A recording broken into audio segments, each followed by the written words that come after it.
Gustat et videte quam suavis est Dominus.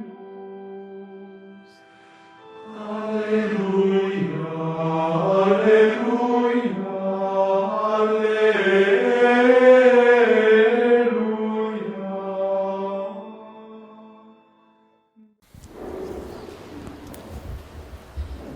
Tu és Pedro, e sobre esta pedra edificarei a minha igreja. Hoje nós celebramos a solenidade de São Pedro e São Paulo, o martírio desses dois grandes apóstolos, pilares da igreja. São Pedro morreu de cabeça para baixo, crucificado, lá no circo de Nero. E São Paulo morreu degolado porque era cidadão romano, lá onde hoje se chama Trefontane, na Via Ápia, na saída de Roma. E quando nós falamos desse dia, nós lembramos da igreja, lembramos também, sobretudo, da grande instituição que é o primado. Primeiro o primado de Pedro e o primado do chefe da igreja. Quando foi instituído esse primado, como ele se realizou e como ele se realiza, e qual deve ser a posição de todo cristão com relação ao sucessor de Pedro, ao Romano Pontífice, ao Papa. No Evangelho de hoje nós vimos Jesus ter um diálogo com os seus discípulos, seus apóstolos.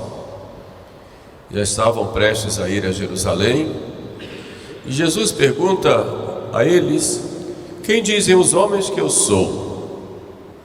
Na verdade, ali foi uma consulta popular. O que o povo diz de mim? E eles responderam. Uns dizem que é João Batista, outros que é Elias, outros que é Jeremias.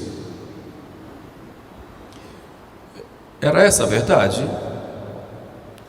Nessa consulta popular, o povo tinha razão? Não. Nem sempre o povo tem razão nas consultas. Sobretudo em matéria de fé, a luz vem do alto. Mas Jesus perguntou aos que estavam mais próximos a ele, aqueles que o conheciam mais: e vós, quem dizeis que eu sou? E todos ficaram calados. Talvez tivesse a mesma opinião do povo, ou talvez quisesse encontrar ali um rei temporal, ou talvez um profeta extraordinário.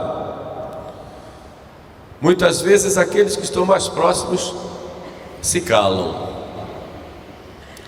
ou tem medo de errar, ou tem vergonha, ou estão inseguros, ou tem medo de desagradar, não importa. Mas Pedro, iluminado pelo alto, toma a palavra e diz: tu és o Cristo, o Filho de Deus vivo. Faz ali uma profissão de fé, primeiro no Messias: tu és o Cristo, o Messias, Christos, o ungido, o Messias, sacerdote, profeta e rei, Filho de Deus vivo. Faz uma profissão de fé ali na divindade de Jesus, Filho de Deus vivo. E Jesus diz a ele: bem-aventurado és tu, Simão, filho de Jonas. Bem-aventurado, como o anjo disse a Maria: bendita és tu entre as mulheres. Jesus vai dizer agora a Pedro: tu és também bendito e bem-aventurado, porque não foi a carne e o sangue que te revelaram isso, não foi por motivações humanas que dissestes isto, não foi com o pensamento do povo que dissestes isto, não foi pelo pensamento dos outros, teus companheiros, que dissestes isto, mas foi pela luz que o Pai mandou, o Pai do céu. Tu és. Não foi a carne nem o sangue que te revelaram isso, mas o meu Pai que está nos céus. E por outro lado, Jesus mostra ali que a escolha de Pedro poderia ser dos outros, ou de algum outro, mas a escolha de Pedro foi do Pai. Como o Pai enviou o Filho, agora o Pai escolhe Pedro para ser o primeiro. E eu te digo que tu és Pedro. Interessante que ele antes fala Simão, filho de Jonas. Não foi a carne nem o sangue que te revelaram isso, mas agora eu te digo que tu és Pedro. E sobre esta pedra que tu és, eu edificarei a minha igreja. E Cristo aí já anuncia a sua igreja. A palavra igreja, eclésia, significa assembleia. E nos tempos de Cristo, a assembleia do povo diante do seu Deus. Então, eu edificarei a minha igreja. Alguns querem dizer que Jesus foi um grande homem, um grande filósofo, que pregou, ensinou, foi um grande líder. Outros dizem até que foi um líder político ou um revolucionário, mas não fundou nada. E Jesus diz: eu fundarei, eu edificarei a minha igreja como um edifício construído sobre uma pedra, que tu és, Pedro. A mesma pedra que deve ser a base da casa daquele homem prudente que quer construir a sua casa, que deve fazer sobre a rocha. E a palavra pedra ou rocha era muito usada no Antigo Testamento para caracterizar o próprio Deus.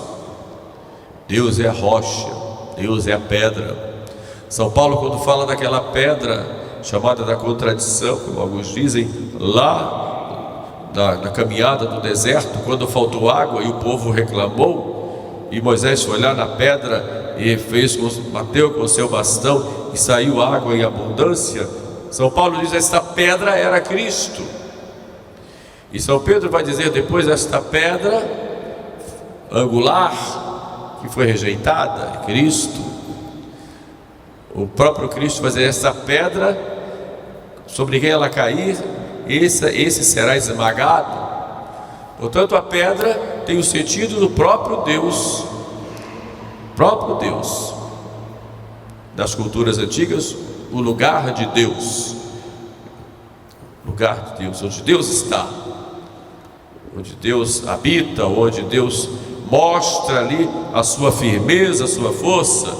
Jacó, quando foge de Esaú, ele dorme numa pedra, e depois, no dia seguinte, quando ele tem aquele sonho famoso, então no dia seguinte, ele unge a pedra e chama de Betel, o lugar de Deus, onde Deus está, onde Deus habita.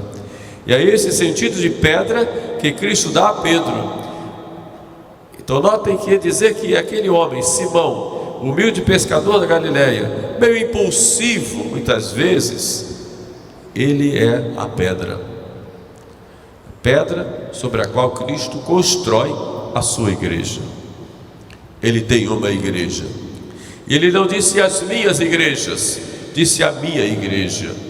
Ele poderia ter pregado e dissesse: vão pelo mundo inteiro e preguem a boa nova, preguem o evangelho, e como ele fez. Mas poderia ter feito isso sem institucionalizar nada, sem nenhuma organização. Vão lá e se virem e mostrem lá, e cada um faça a sua parte. Mas não, ele quis fazer uma instituição. Nessa instituição que ele chamou a igreja, esta sociedade visível, a que ele chamou a igreja, que ele compara muitas vezes como um rebanho, como uma rede lançada ao mar, como uma cidade situada sobre o monte. Não importa, ele constituiu e edificou esse edifício e colocou nele um fundamento, que é Pedro. Eu te digo que tu és Pedro, e sobre esta pedra edificarei a minha igreja, e as portas do inferno não prevalecerão contra ela. Portas do inferno, o que quer dizer Jesus com isso? Nos tempos de Jesus, muitas vezes os homens nobres, a palavra nobre não existia, mas vamos falar que os anciãos da cidade, aqueles que discutiam os assuntos da cidade, discutiam esses assuntos na porta. na entrada, as cidades moradas ficavam ali na porta. A gente vai ver lá, quando há um elogio da mulher, lá no livro dos Provérbios, a mulher forte, o seu marido é bem visto e ouvido com os anciãos na porta da cidade. Porque na porta se discutem os grandes assuntos.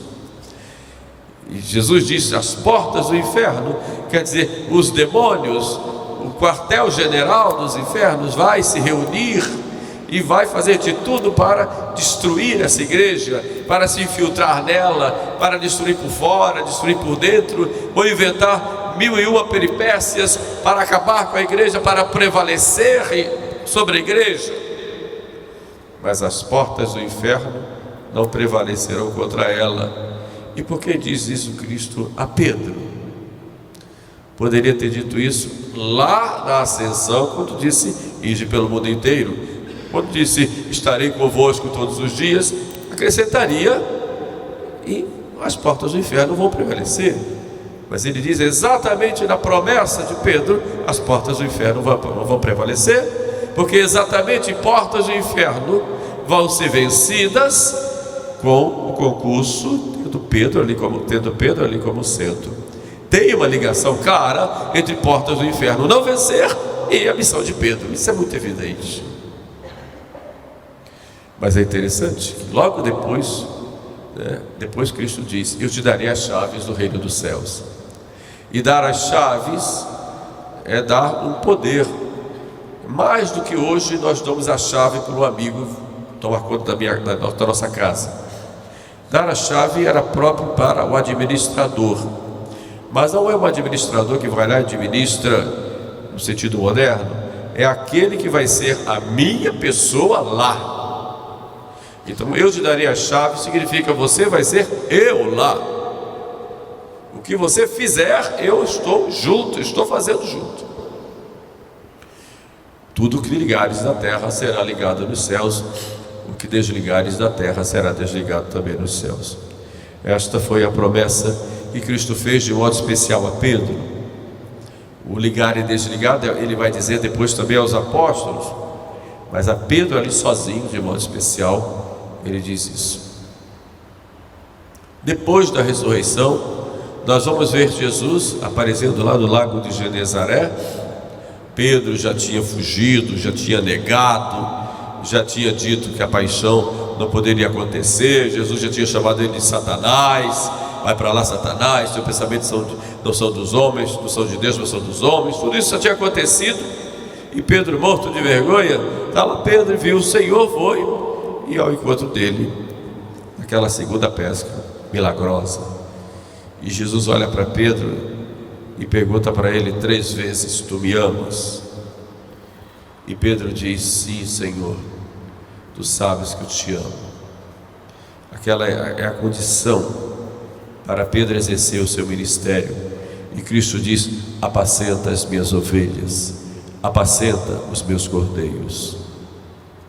E Santo Agostinho pergunta: mas por que Jesus disse para Pedro apacentar e os outros 11 também não iriam apacentar?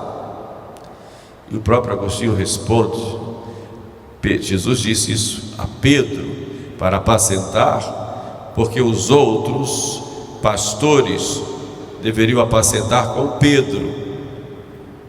Pedro, isso palavras de Agostinho, Santo Agostinho, Pedro ali era o sinal visível da unidade desse apacentar o rebanho, e tudo tinha que passar por Pedro. Então o apacentar o rebanho, o pastoreio do rebanho, para estar unido a Cristo, tem que estar unido a Pedro. Palavras de Santo Agostinho. Então Pedro é o princípio e fundamento da unidade do pastoreio, da unidade da pregação, da unidade da missão da igreja. Está escrito ali: naquele apacenta os meus cordeiros, apacenta as minhas ovelhas. E a gente vai vendo que historicamente Pedro vai exercendo essa missão. Já no dia de Pentecostes, é a ele quem faz a primeira pregação, é ele quem diz o que é que precisa ser feito para poder ter a remissão dos pecados, É ele quem vai batizar os primeiros pagãos, vai lá, batiza a família de Cornélio. É ele que vai exercendo o seu ministério. Embora tenha lá suas dificuldades, suas limitações, é ele que vai exercendo. E vai deixando seus sucessores, morre lá, o seu martírio lá em Roma, fica lá Lino e continua exercendo seu ministério de chefe da igreja, Lino, Clemente, Anacleto, e vai embora até hoje. E a igreja sempre foi dotada de sucessores. Houve muitas crises, já no tempo de Pedro, quando São Paulo precisa chamar a atenção dele, porque ele estava se afastando daqueles que tinham vindo do paganismo por influência dos judaizantes. E São Paulo diz: eu tive que resistir à face, porque a sua ação não estava de acordo com o Evangelho. E Pedro se arrepende e acerta o caminho, e assim vai. E na história da igreja a gente vai ver isso. Papas muito santos, mas papas que também não cumpriram pela sua vida, pelo seu testemunho, aquilo que Jesus espera de um chefe da igreja.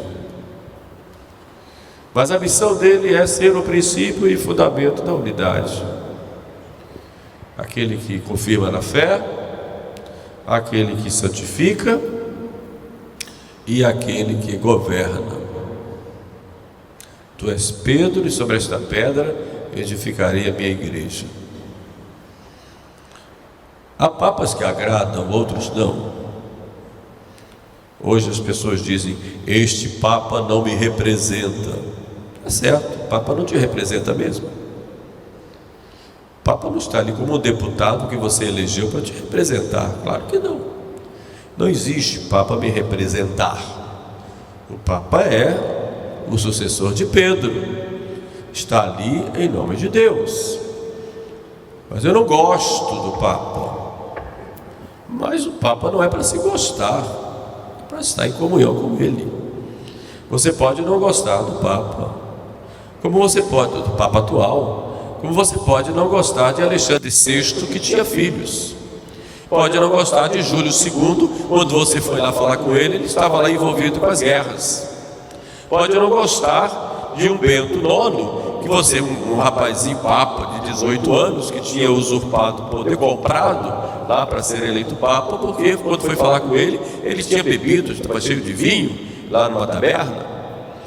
Pode ficar aborrecido quando você foi procurar o Papa Estevão VI, ele tinha feito lá um concílio, chamado concílio cadavérico, contra o Papa II, o Papa anterior, o Papa Formoso, porque tinha raiva do Papa anterior e tirou um cadáver do Papa do túmulo e vestiu lá com as vestes pontificais, colocou sentado e chamou os bispos para fazer lá um arremedo de concílio para condenar o Papa anterior e dizer que o que tinha antes tinha tudo sido inválido. Você foi lá e viu e ficou insatisfeito, mas ele era o Papa. Era o Papa, era o teu chefe, era o sucessor de Pedro. Por tudo isso a igreja passou, meus irmãos, por tudo isso, e momentos difíceis, dolorosos, de dúvidas, momentos assim de desafios, mas momentos também maravilhosos, mas dolorosos. Hoje nós passamos por tempos dolorosos, de incertezas, de inseguranças, quando esperamos a segurança e estamos assim inseguros diante do que é humano na igreja, embora tenhamos segurança daquilo que a igreja tem de divino, porque ela é divina na sua essência e humana nos seus membros. E não podemos cair num sede de vacantismo, negando simplesmente que não existe. Tudo que está aí é falso e não existe. E mas por quê? Porque está cheio de heresias. Mas me aponte uma heresia formal, como Lutero, por exemplo, que dizia que não existia purgatório, ou que a Eucaristia não é o Cristo, ou outras heresias, formalmente falando. As atitudes podem ser atitudes que criem transtornos, dificuldades, em muitos lugares até um pânico, mas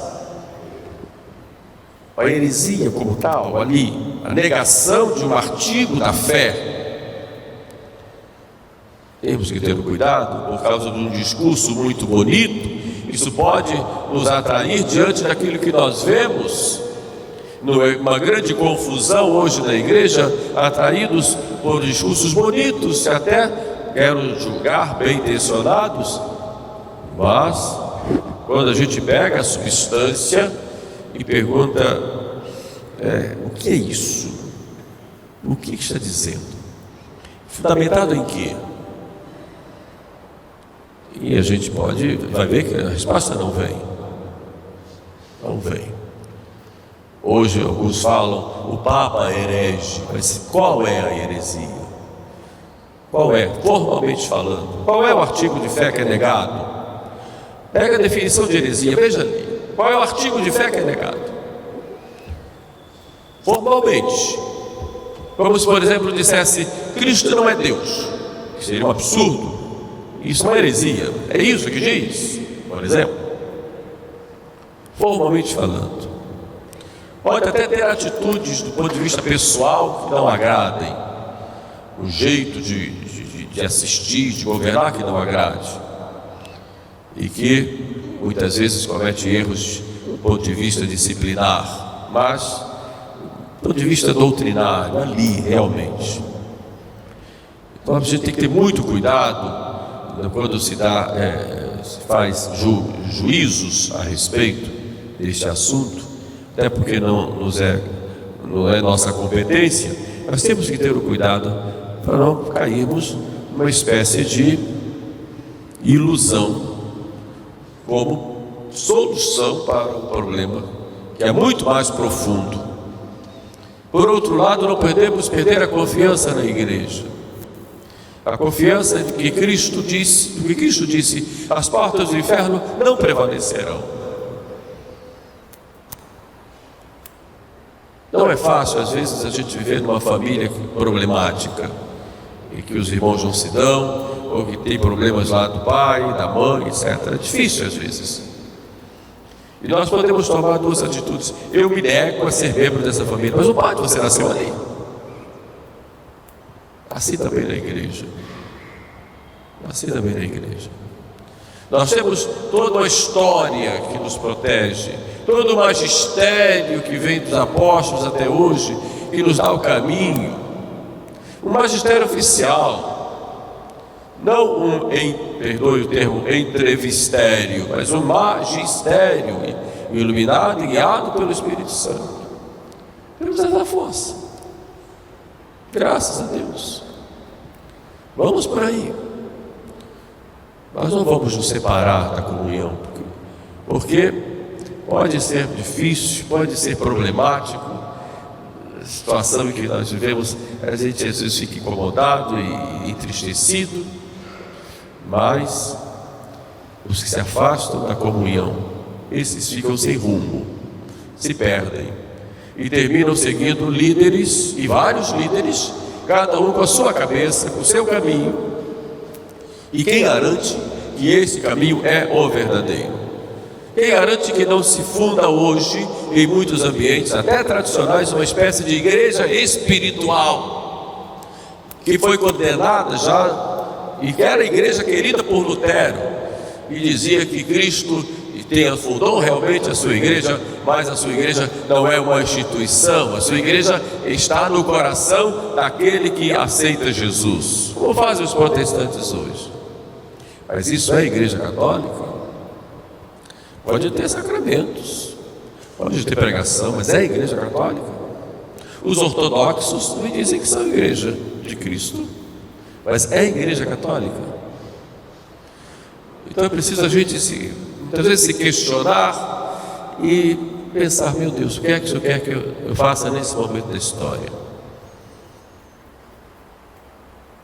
Quando o nevoeiro está muito grande, a gente que dirige na estrada, a gente não pode correr. A gente vai devagar, com muito cuidado, com as faixas, com as placas, com quem está na frente, quem vem atrás, mas vai devagar, seguindo aquelas linhas que já foram traçadas, senão você cai no abismo. É assim hoje na igreja. E muitas vezes as pessoas não entendem a posição da gente e querem que a gente fique gritando, reclamando, rasgando aí as vestes. Simplesmente a gente está caminhando no nevoeiro até que o sol apareça e a gente diga: agora Sampaio. Mas até chegar lá é um caminho, já dura muitos anos, mas é um caminho. E não adianta a gente ficar vivendo de crise, porque há pessoas que gostam da crise da igreja, porque no dia que ela acabar não tem mais discurso para fazer. Aqueles que cuidam lá, que tomam conta, por exemplo, de uma ONG que defenda lá o mico-leão dourado, no dia que o mico-leão dourado for preservado, eles acabam, não tem razão de ser. Então eles interessam que não seja preservado para terem assunto. E tem gente que vive da crise porque no dia que ela acabar, acabou o assunto. Então eu tenho que ter assuntos, tenho que ter seguidores e mais seguidores, porque então interessa mostrar todas as mazelas que aparecerem, porque ali eu vou ter gente me aplaudindo. Mas se me aparece uma coisa boa, não ponho, eu simplesmente ignoro ou finjo que não vi, porque isso não vai me dar ibope. É assim hoje que acontece na igreja. Mas a solução para a igreja vem ali, aos pés do sacrário, porque é Jesus quem cuida dela. Façamos a nossa parte, confiemos em nosso Senhor e deixemos Ele agir. Cuidemos para que nós nos santifiquemos e levemos essa santificação para o maior número de pessoas possível. Louvado seja nosso Senhor Jesus Cristo. Gustate et videte quam suavis est Dominus. Alleluia.